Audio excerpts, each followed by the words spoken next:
In the early hours of June 6, 1944, as the waves of the English Channel crashed against the hulls of thousands of vessels, the fate of Europe hung in the balance. D-Day had begun. The images we all know show brave soldiers storming the beaches of Normandy under devastating fire. But there's a story within this story, a narrative that has remained in the shadows for far too long. Today, we're going to talk about the men the world forgot to mention. The African American soldiers who played a fundamental role in the success of Operation Overlord, but whose contributions were systematically minimized, ignored, or simply erased from historical records for decades. This is the story of the Invisible Army. This is the story of black soldiers on D-Day. Welcome to a forgotten chapter of World War II. To understand the magnitude of what these men accomplished, we must first understand the world they came from. In 1944, the United States was a nation deeply divided by racial segregation. Jim Crow laws dominated the South, but discrimination knew no geographical boundaries. African Americans couldn't drink from the same water fountains as whites. They couldn't sit in the same restaurants, use the same bathrooms, or study in the same schools.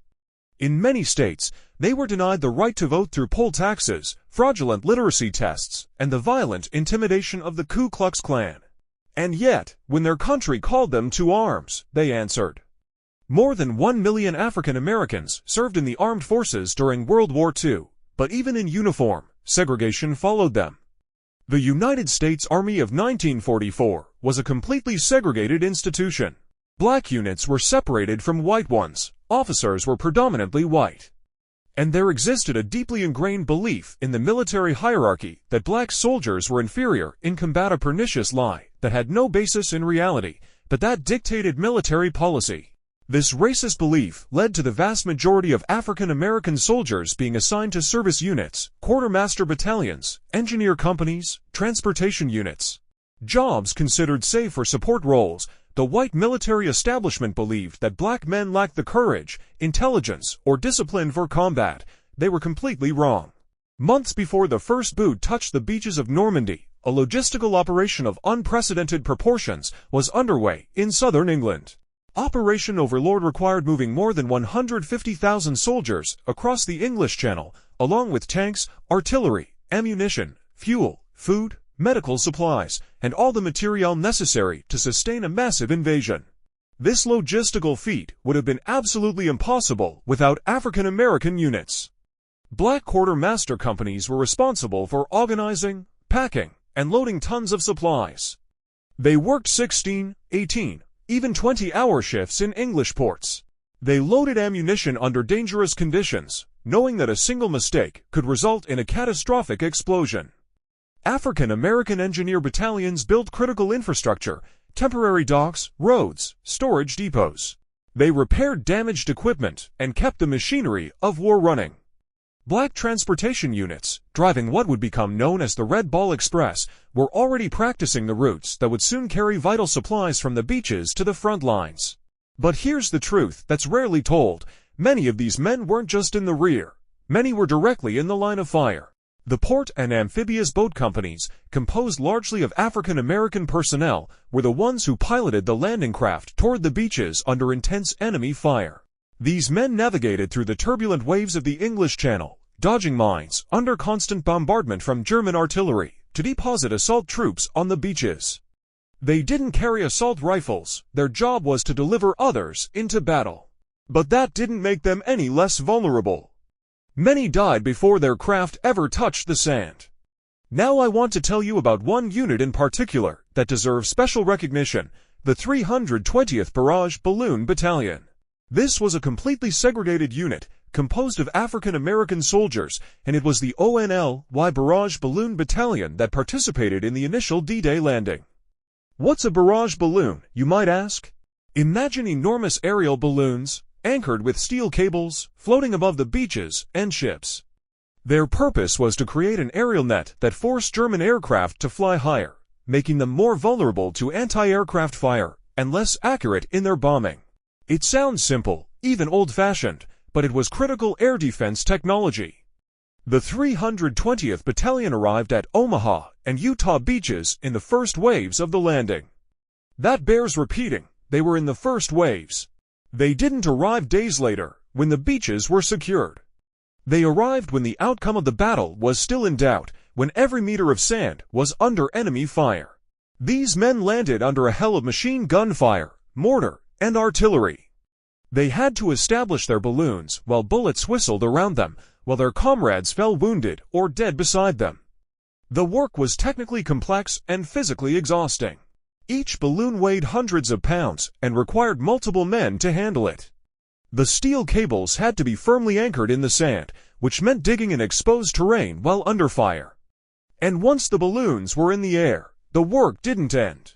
They had to be constantly monitored, adjusted according to wind conditions, repaired when damaged by enemy fire, replaced when destroyed. Private Waverly Woodson Jr., a medic with the 320th Battalion, became one of the most extraordinary heroes of D-Day, though his story remained unknown for decades. When his landing craft was hit by mortar fire, Woodson was wounded by shrapnel in his back, buttocks, and legs. Despite his own wounds, Woodson spent the next 30 hours treating wounded soldiers on the beach. Without rest, without pausing to treat his own injuries.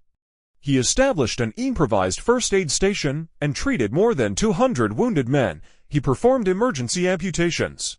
He saved men who were drowning. He built a windbreak to protect the critically wounded from the elements. When he finally collapsed from exhaustion and blood loss, he had saved countless lives.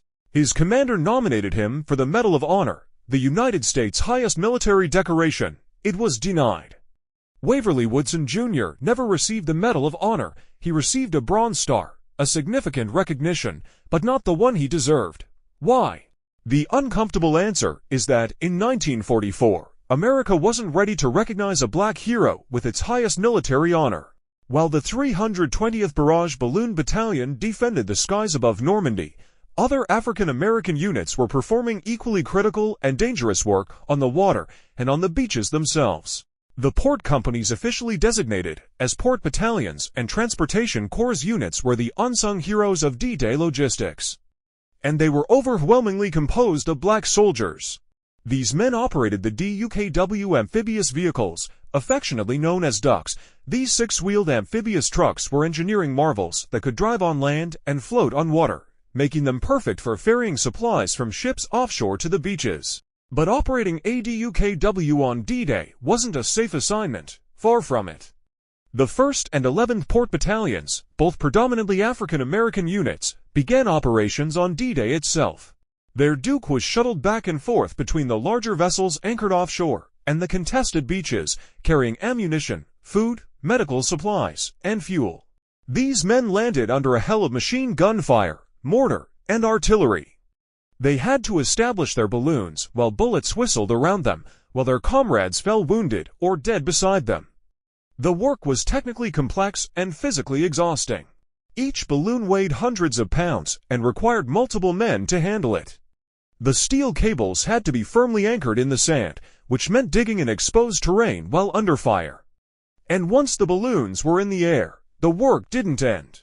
They had to be constantly monitored, adjusted according to wind conditions, repaired when damaged by enemy fire, replaced when destroyed. Private Waverly Woodson Jr., a medic with the 320th Battalion, became one of the most extraordinary heroes of D-Day, though his story remained unknown for decades. When his landing craft was hit by mortar fire, Woodson was wounded by shrapnel in his back, buttocks, and legs.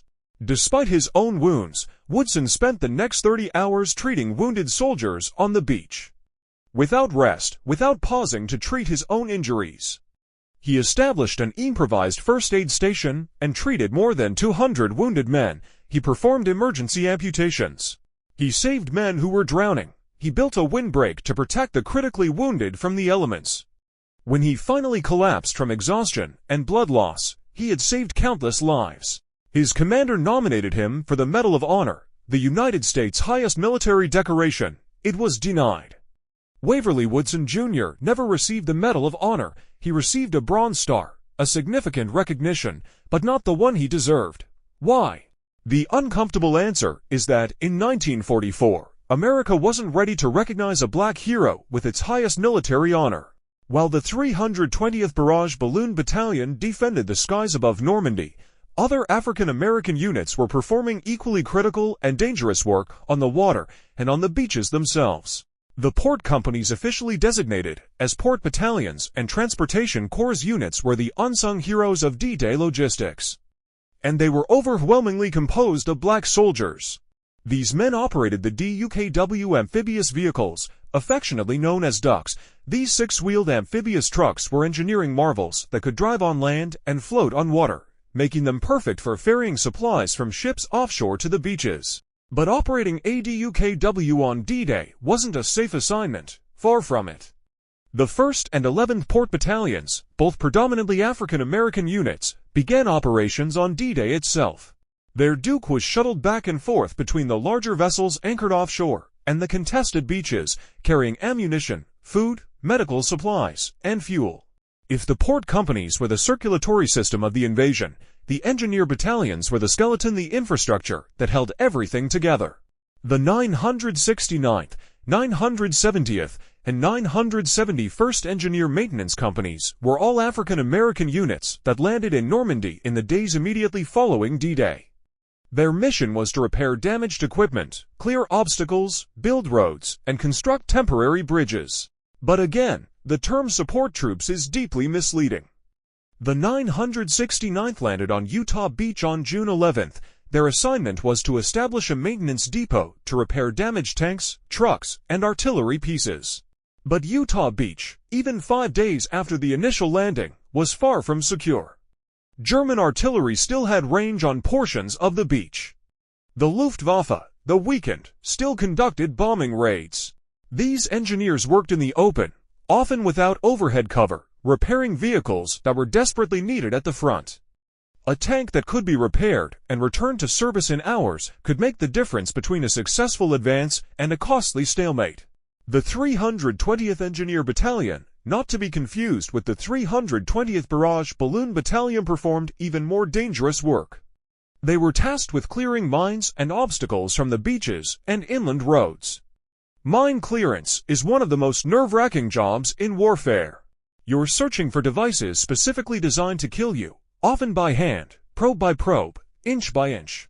One mistake, one moment of lost concentration, and you're dead or maimed. African American engineers cleared thousands of mines from the Normandy beaches and approach roads. They did this while under occasional sniper fire and artillery bombardment. The casualty rates for these units were significant, though exact numbers are difficult to determine because casualty reports often didn't break down losses by race or specific unit. But the engineers did more than clear mines. They also built the famous Mulberry Harbors, the temporary artificial harbors that allowed the Allies to offload massive amounts of supplies before capturing a deep-water port required thousands of man-hours to construct and maintain. African American engineer units were heavily involved in this work. They also built roads. The hedgerow country of Normandy, with its sunken lanes and thick vegetation, was a logistical nightmare. Roads had to be widened, reinforced, and in some cases built from scratch to handle the heavy traffic of military vehicles.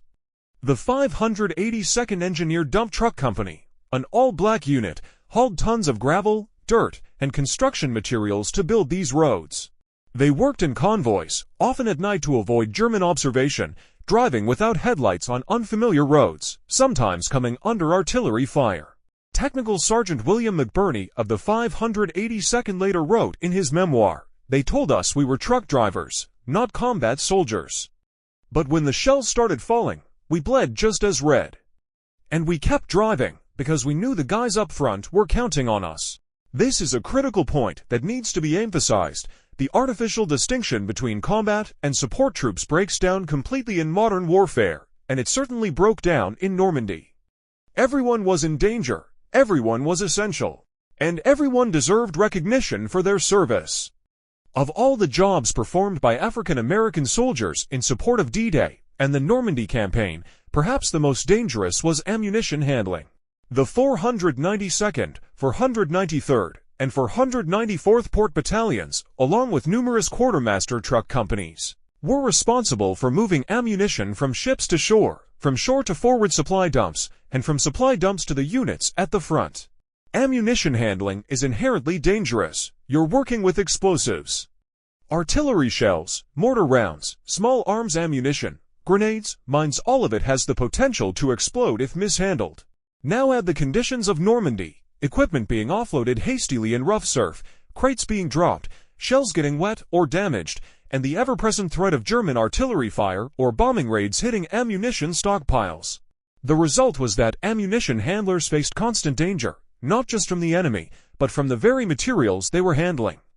On June 15, 1944, just 9 days after D-Day, an ammunition dump near Omaha Beach exploded. The cause was never definitively determined. It could have been German artillery, a bombing raid, or an accidental detonation. What is known is that the explosion killed dozens of soldiers and wounded many more. A significant number of the casualties were African American ammunition handlers. This incident wasn't unique. Smaller explosions and accidents occurred regularly. Men were killed or maimed by premature detonations, by falling crates, by shrapnel from damaged ammunition that exploded while being moved. And yet, the work never stopped. It couldn't stop. An army without ammunition is just a crowd of people with expensive metal clubs. The front lines needed a constant flow of shells, bullets, and explosives, and African American soldiers ensured that flow never ceased. Private Willie James of the 494th Port Battalion kept a diary during his time in Normandy. In an entry from late June 1944, he wrote, "Today we loaded shells for 6 hours straight. My hands are raw, my back is screaming, and I can't hear right from all the noise. Thompson got hit by a crate and broke his arm. We kept loading. What else can we do? The boys up front need these shells more than we need rest." This matter-of-fact heroism is characteristic of the accounts left by African American veterans of Normandy. They didn't see themselves as heroes. They were just doing their jobs under impossible circumstances, despite facing discrimination, despite being told they were inferior, despite knowing that their contributions would likely be forgotten or minimized. By late August 1944, the Allies had broken out of Normandy and were racing across France toward Germany. This rapid advance created a massive logistical challenge. How do you keep an army supplied when it's moving hundreds of miles in just weeks? The answer was the Red Ball Express. The Red Ball Express was an enormous truck convoy system that ran from the Normandy beaches to the advancing front lines. At its peak, it involved over 6,000 trucks carrying 12,500 tons of supplies per day. And approximately 75% of the drivers were African American. Let me repeat that. 3/4 of the men who drove the Red Ball Express were black soldiers, mostly from quartermaster truck companies. These men drove around the clock, in convoys, on roads that were often poorly maintained or hastily constructed. They drove without lights at night to avoid German observation. They navigated through areas where German units were still operating, where ambushes were a real possibility. The conditions were brutal. Drivers often went days without proper sleep, surviving on coffee and adrenaline. Trucks broke down constantly from the strain of continuous operation. Accidents were common: vehicles running off roads, collisions in the darkness, rollovers on curves taken too fast, and yet they kept driving. Because they understood that every mile they covered, every ton of supplies they delivered, brought the end of the war closer. The Red Ball Express operated from August 25 to November 16, 1944. In those 82 days, it transported over 400,000 tons of ammunition, fuel, and supplies. This was the logistical feat that enabled Patton's Third Army to make its legendary dash across France.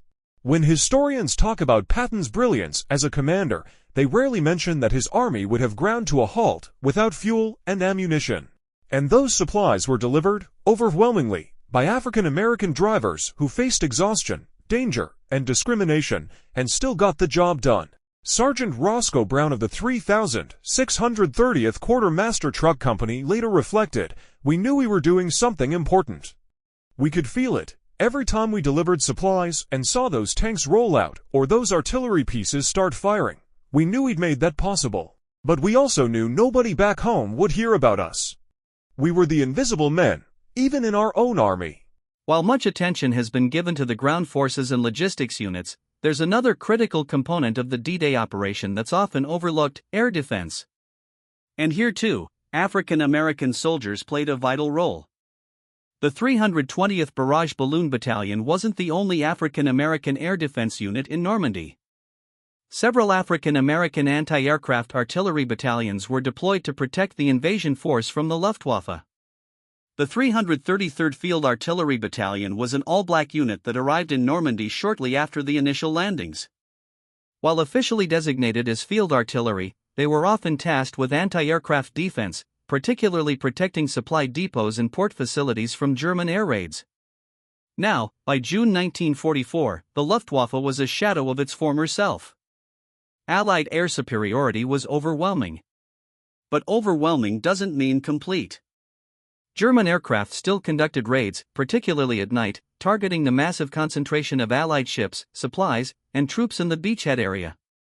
When those raids came, it was units like the 333rd that had to respond instantly, filling the sky with anti-aircraft fire to drive off or destroy the attackers.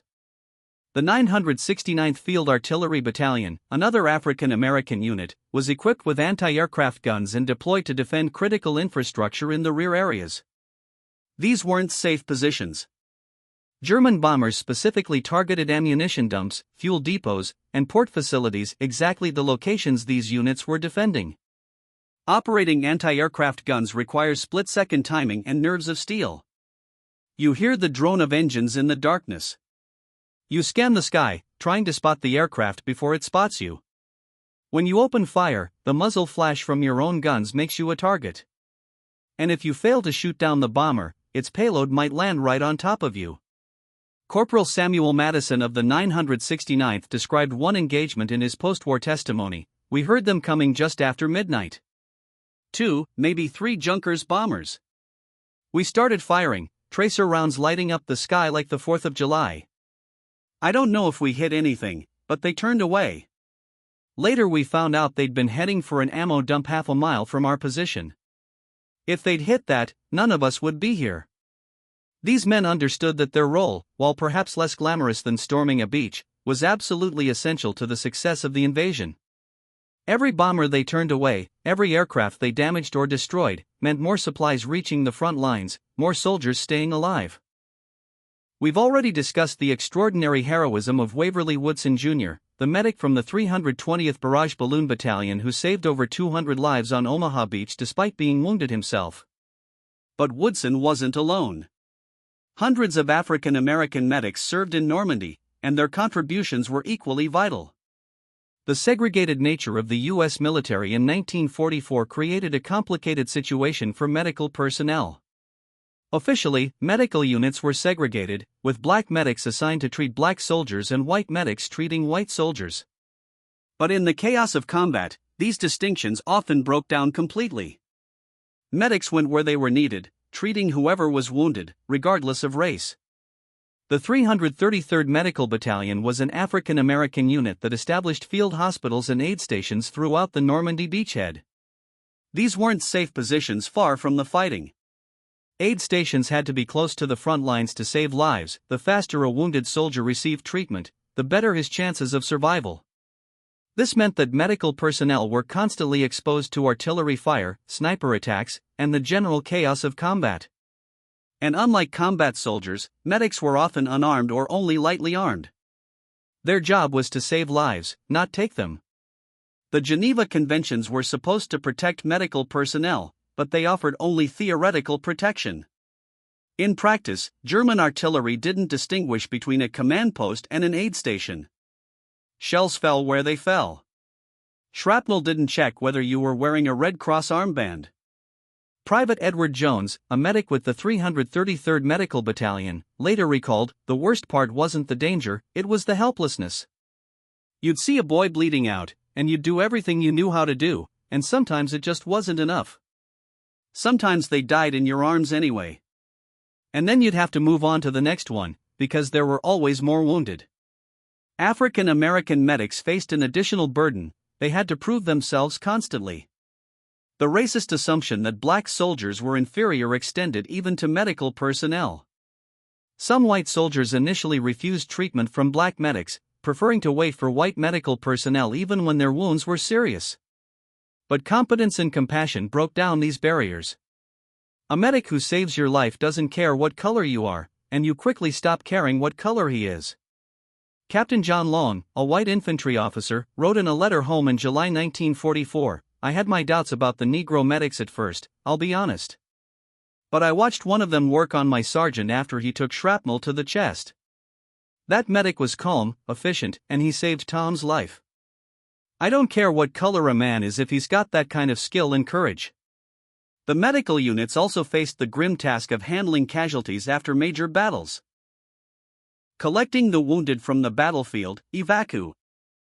Numbers tell part of the story: thousands of tons of supplies moved, thousands of vehicles repaired, hundreds of aircraft engaged. But behind every statistic is a human being with a name, a story, a life.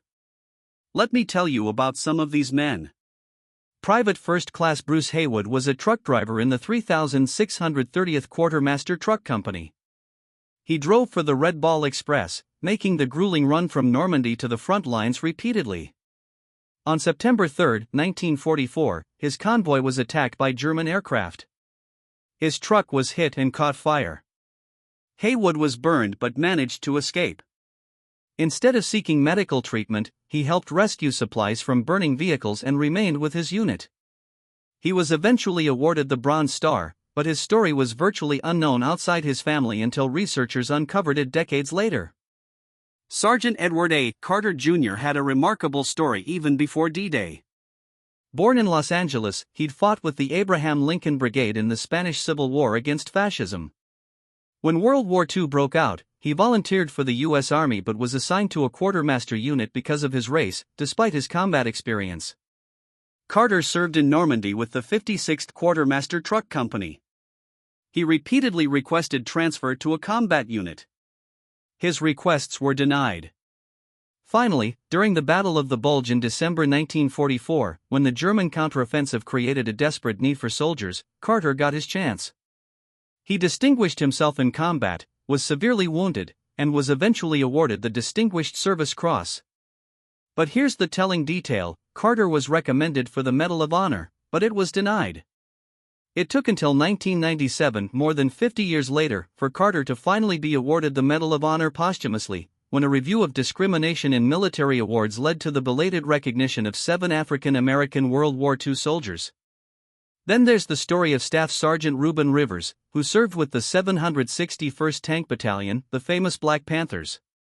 While the 761st didn't participate in the initial D-Day landings, they arrived in France in October 1944 and saw intense combat. Rivers was commanding a tank during operations in eastern France when his vehicle hit a mine. He was seriously wounded in the leg. Medical officers told him he needed evacuation for treatment. Rivers refused. He remained with his unit, continuing to fight from his damaged tank for 3 more days, helping his battalion advance against fierce German resistance. On November 19, 1944, Rivers' tank was hit by German anti-tank fire. He was killed instantly. He was recommended for the Medal of Honor. It was denied. Like Carter, Rivers finally received the Medal of Honor in 1997, decades too late. These stories share a common thread: extraordinary courage, documented heroism, recommendations for the highest honors, and systematic denial of those honors, simply because of race. Let me tell you about Lieutenant Jack Robinson. No, not Jackie Robinson, though the names are similar in both were black officers who faced discrimination. Jack Robinson served with the 761st Tank Battalion as a platoon leader. Actually, I need to correct myself here, I am thinking of Jackie Robinson. Jackie Robinson, before he broke the color barrier in baseball, served as a second lieutenant in the 761st Tank Battalion. However, he never deployed overseas. He was court-martialed in 1944 for refusing to move to the back of a military bus at Fort Hood, Texas. He was eventually acquitted, but the incident prevented him from deploying with his unit to Europe. Think about that for a moment. A man who would become an American icon for his courage in breaking baseball's color barrier was court-martialed for refusing to accept segregation in the very army he was serving. This is the contradiction African American soldiers lived with every day. But let me tell you about someone who did make it to Normandy: Private William Henry Thompson. Thompson served with the 969th Field Artillery Battalion. He was a gun crew member, and on August 7, 1944, his position came under intense German artillery fire. A shell exploded near his gun, wounding several crew members and damaging the weapon. Thompson, though wounded himself, helped evacuate the injured men and then returned to help repair the gun so it could continue firing. He received no medal for this action.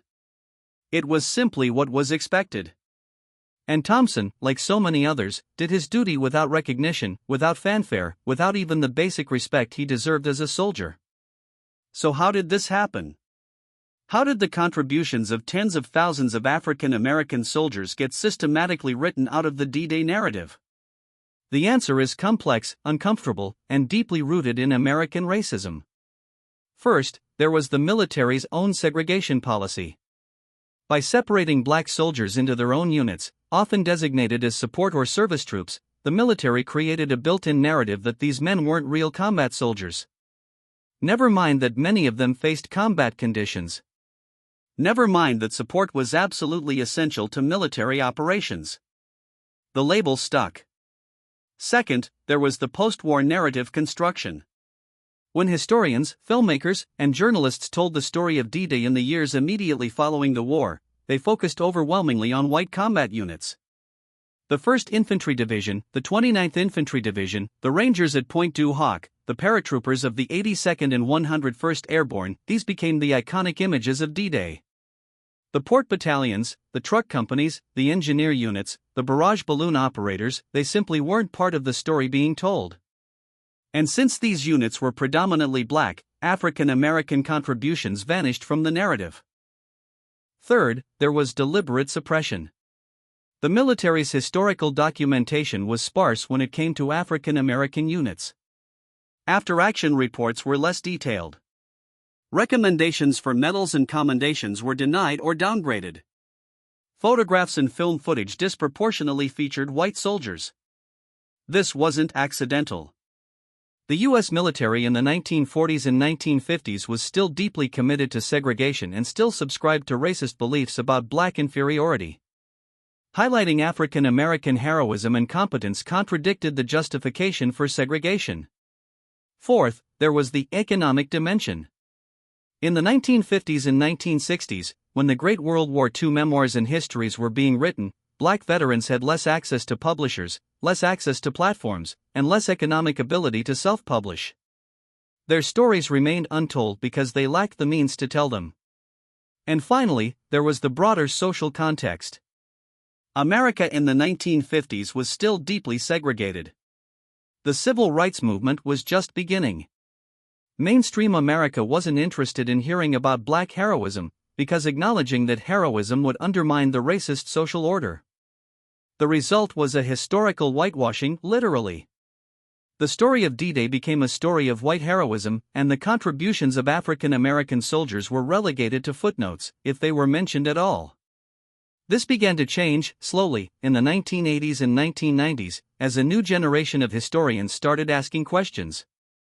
Where were the black soldiers? What did they do? Why had their stories been forgotten? Researchers like Linda Herview, who wrote Forgotten, the untold story of D-Day's black heroes, began uncovering documents, interviewing surviving veterans, and piecing together the true story. Filmmakers like Ken Burns included African American veterans in their documentaries. Museums like the National World War II Museum in New Orleans began creating exhibits dedicated to black soldiers. But the process has been slow, and even now, in 2025, many Americans remain unaware of the critical role African American soldiers played in the D-Day landings and the Normandy campaign.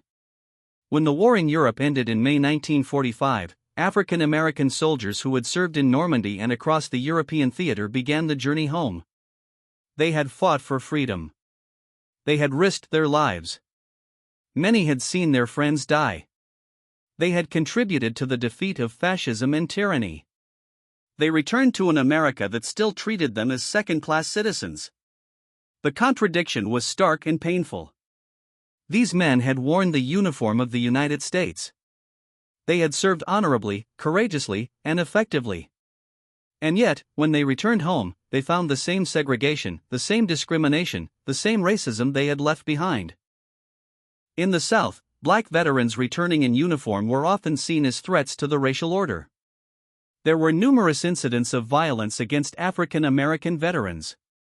Some were beaten simply for wearing their uniforms in public. Some were murdered. Isaac Woodard, a black Army sergeant, was beaten and blinded by police in South Carolina in 1946, just hours after being honorably discharged. His crime? Allegedly talking back to a bus driver. The police chief who beat him was acquitted by an all-white jury. Imagine, you've served your country, you've faced enemy fire, you've done everything asked of you, and you come home to this. Veterans like those who served in Normandy returned to find that the GI Bill, which provided education benefits, home loans, and business loans to veterans, was applied discriminatorily. While white veterans used the GI Bill to attend college, buy homes, and start businesses, black veterans often found themselves denied these benefits through various bureaucratic obstacles and outright discrimination. In many southern states, black veterans were prevented from using GI Bill education benefits at white colleges and universities due to segregation. The historically black colleges that would accept them were underfunded and often couldn't accommodate all the applicants. Home loans through the GI Bill were supposed to be available to all veterans, but banks routinely denied loans to black veterans, or only approved them for homes in segregated black neighborhoods. This contributed to the wealth gap between white and black Americans that persists to this day. Sergeant Charles Thomas, who had driven trucks for the Red Ball Express, later recalled, "I came home thinking things would be different. I'd served my country. I'd earned respect. But the first week I was back in Mississippi, I had to step off the sidewalk to let a white man pass. I had to use the colored water fountain. I couldn't vote. It was like the war had never happened, like my service meant nothing. But something had changed, even if it wasn't immediately visible. These veterans had seen a different world. They had proven to themselves and to anyone paying attention that they were equal to any man. They had skills, confidence, and a sense of dignity that couldn't be taken away. And many of them became leaders in the civil rights movement that would transform America in the decades to come. The connection between World War II service and the civil rights movement is profound and undeniable. African American veterans returned from the war unwilling to accept the status quo. They had fought for democracy abroad, now they would fight for democracy at home. The contradiction between America's stated ideals and its treatment of black citizens had become impossible to ignore. Medgar Evers, who would become one of the most important civil rights leaders in Mississippi before his assassination in 1963, was a World War II veteran. He served in a segregated unit in Europe, participated in the Normandy campaign, and was awarded the Bronze Star. When Evers returned to Mississippi, he attempted to register to vote. He was turned away by a white mob. That experience radicalized him and set him on the path to becoming a civil rights organizer. Amzie Moore, another Mississippi civil rights leader who was instrumental in organizing voter registration drives, was a World War II veteran who served in a segregated unit. He later said, "After I got out of the Army, I started thinking about what I'd fought for. Freedom. Democracy. And I realized we didn't have those things back home. That's when I decided to do something about it." The NAACP saw significant growth in membership after World War II, much of it driven by returning black veterans who were no longer willing to accept discrimination. These men had organizational skills, leadership experience, and a determination forged in war. The Double V campaign, victory over fascism abroad and victory over racism at home, had been a rallying cry for African Americans during the war. After the war ended, the second V became the focus. Even veterans who didn't become prominent civil rights leaders contributed to the movement in countless small ways. They registered to vote despite intimidation. They organized in their communities. They told their children that they deserved equality. They refused to bow their heads. Jackie Robinson, who we mentioned earlier, is perhaps the most famous example of this phenomenon. His military service, including his court-martial for refusing to accept segregation, prepared him for the hostility he would face when he broke baseball's color barrier in 1947.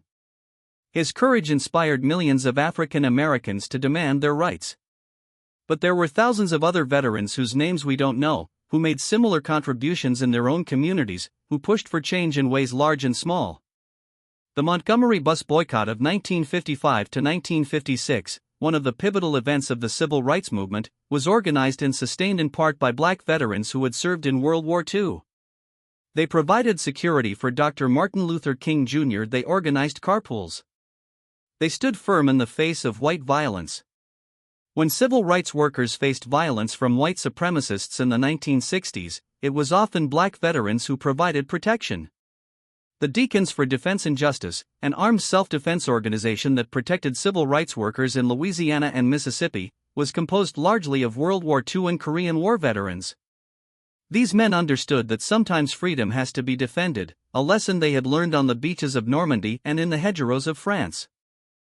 For decades, the contributions of African American soldiers to D-Day and the Normandy campaign remained largely unrecognized. But beginning in the 1990s, efforts began to rectify this historical injustice.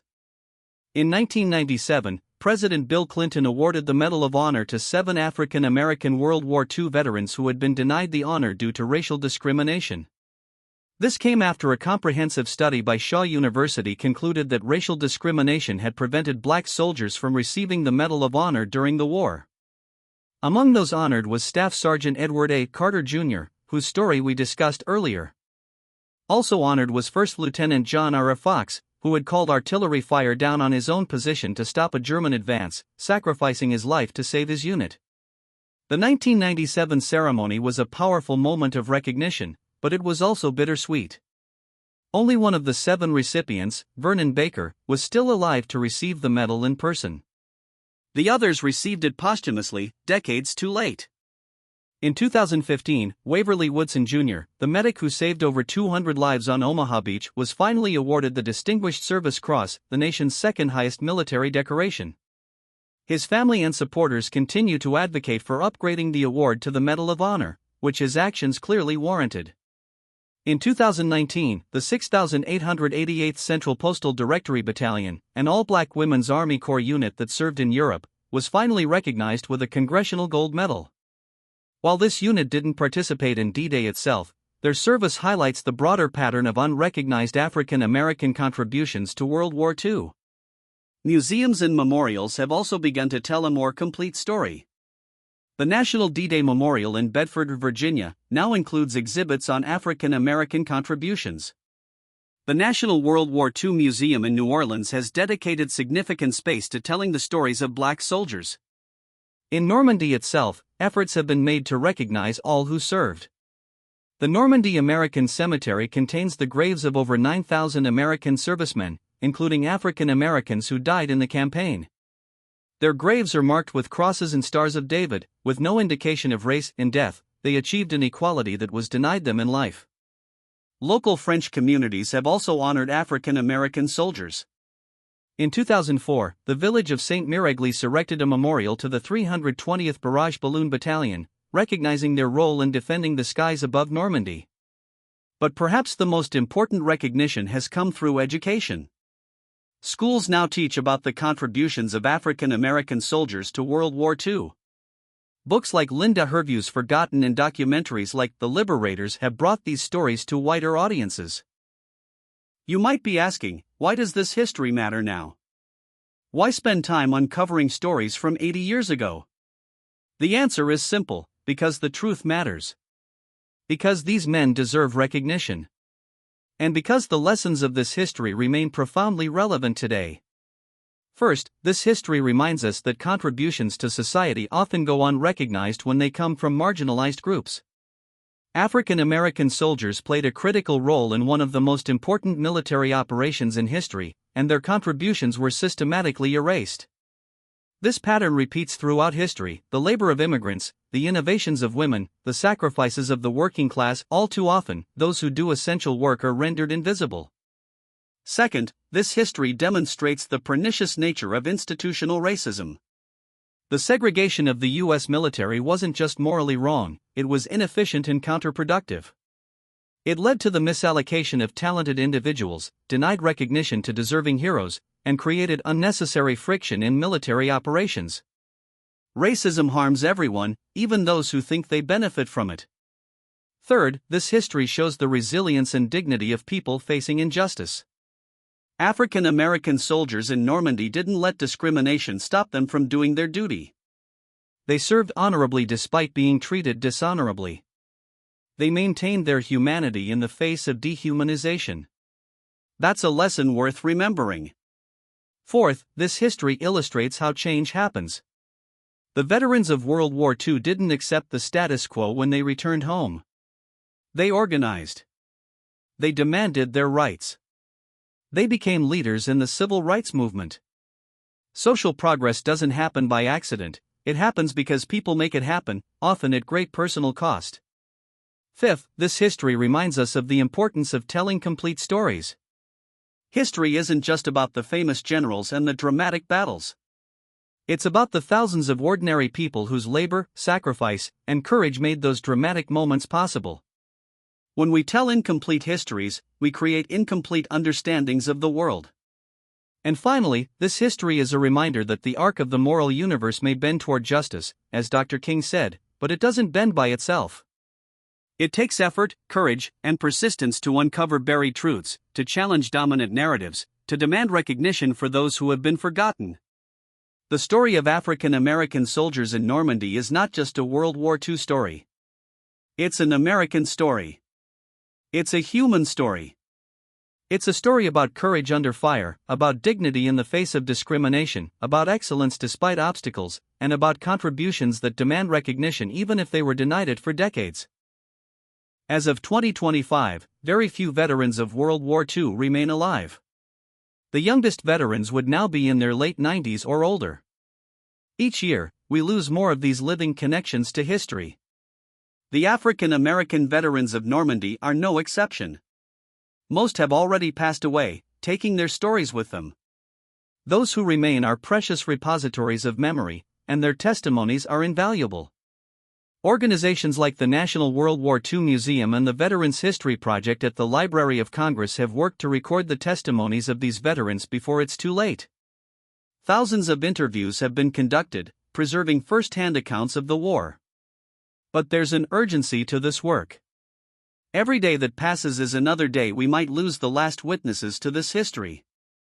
I want to share with you the words of Lawrence Brooks, who was the oldest living World War II veteran when he passed away in January 2022 at the age of 112. Brooks was an African American soldier who served in the predominantly black 91st Engineer Battalion. While his unit didn't participate in D-Day itself, he served in the Pacific Theater and later in Europe. In an interview shortly before his death, Brooks was asked what he wanted people to remember about World War II. He said, "Remember that we all served. Black, white, brown, we all put on the uniform. We all did our part. And we all deserve to be remembered." That simple statement encapsulates what this entire video has been about. They all served. They all deserve to be remembered. Sergeant Sidney Walton, who passed away in 2021 at the age of 102, spent his final years on a mission to meet all 50 state governors to promote World War II remembrance.